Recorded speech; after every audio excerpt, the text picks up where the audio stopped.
আপনার মসজিদের ইমাম খুঁজতে গেলে আপনি শিক্ষিত একজন ইমাম খোঁজেন, যে ইমামের চরিত্র ভালো, তার কথা ভালো, তার ব্যবহার ভালো, সে পারিবারিকভাবে ভালো।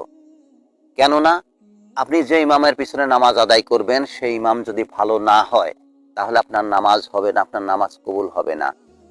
তাই ইমামের ক্ষেত্রে আপনি 100% সহি খুঁজে বেড়ান, যেন সে বিশুদ্ধ হয়, সে তাকওয়ার দিক দিয়ে ভালো হয়, তার এলেম বেশি থাকে, এলেম ভালো থাকে, যেন সে সুন্দর কথা বলতে পারে, সুন্দর ওয়াজ করতে পারে, তার কণ্ঠটা ভালো হয়। আপনি ইমামের ক্ষেত্রে, নামাজের ইমামের ক্ষেত্রে আপনি এটা মেনে চলেন। কেননা কিয়ামতের ময়দানে আগে যাবে নেতা, তারপরে নেতার পিছনে তার অনুসারীরা যাবে। নেতা যদি জাহান্নামে যায় তাহলে আপনাদেরকে জাহান্নামে যেতে হবে, নেতা যদি জান্নাতে যায় তাহলে আপনাদেরকেও জান্নাতে যেতে হবে।